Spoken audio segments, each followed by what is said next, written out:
I'm going to read something from this book. It's a short chapter on relationships, and it has a quiz at the end. You can't make love in a pigsty. Amelia is an attractive, high-powered fashion executive who worked long hours and come home exhausted to her husband Robert and her adorable young son. They live in a large, beautiful house in the suburbs of New York City, where Amelia loves to garden. To the outside eye, the family seems perfect, a perfect life.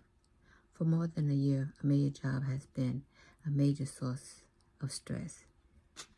She had been promised raises and promotions and never seemed to emerge.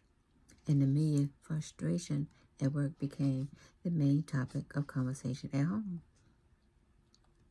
Then Amelia finally got her dream job, and that's when the trouble really started. As soon as her job issues cleared up, Amelia realized she wasn't happy in her marriage. After all those hours she spent working in the backyard trying to make everything perfect, she realized it wasn't. She told Robert, her husband, he was suffocating her. She just needed space. He looked around in their spacious house. It was clear, sparsely furnished. He looked at the clock. It was 9 p.m. and she just gotten home from work. He barely saw his wife. How could he be suffocating her? I have countless clients who walk in their cluttered home and are overwhelmed by a feeling of suffocation. Physical clutter takes its toll. Cleaning it up is no easy task, but at least you can see the problem in front of you. And even if you are gone blind to the clutter, the people around you who cares about you still sees it. But what happens when the clutter is an invisible barrier that has grown between two people? Relationship clutter is an abstract, and clutter is hard to see. It's often hard to understand, and often hard to understand. You can't put it in a bag and drop it off at the Goodwill. If only it was that easy. So let's talk about what relationship clutter looks like. Does your relationship make you feel anxious instead of calm? Do you feel invaded and overwhelmed, or lonely and hopeless? Are you trapped in daily routines that don't work for you, either of you? Are you deeply unhappy with your partner? Do you have the same arguments without resolutions? Have the small problems been left to grow and fester until they become big problems? How do you find clarity? Are you forgiving yourself? Believe that your opinion is the better one? How do you set boundaries that work for you and your partner? How do you weather the hard times to come? And can you admit failure without blame and accusation? Question time.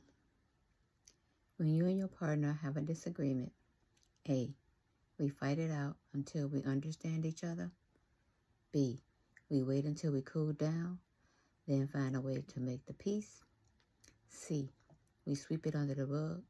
It's the same old argument. Why bother? Second question. When you and your partner sit down to a private dinner, A, we're happy to have this time together. B, it's fine, but let's be honest. Most of the time we're watching TV during dinner. C, it's intense. We never know if we'll end up fighting. Third question. When it comes to your intimate life, A, we want and enjoy the same thing. B, we have different ideas of what we want and how often, but we make compromises. C, what intimate life? Fourth question.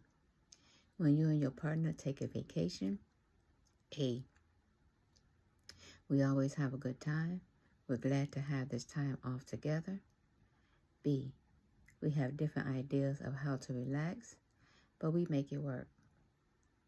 C, we go our separate ways. There's just no other option.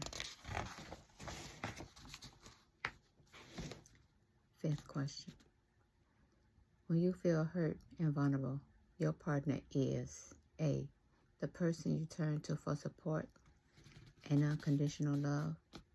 B, a good listener, even if he or she doesn't take your side. C, most likely the reason you felt hurt and vulnerable in the first place. Sixth question. When you have a problem at your job, your partner, A, listens to you with full and complete attention. B, listen at the same time as he or she does something else. C, may pretend to listen but doesn't really care. 7, the relationship you want now and in the future. A, matches what your partner wants. B, isn't exactly what your partner wants, but you're working and compromising. C, probably isn't possible with the person you're with, but you can't see your way out. 8, you and your partner spend leisure time, A, together enjoying the same activities. B, sometimes together and sometimes apart, depending on the day. C, apart.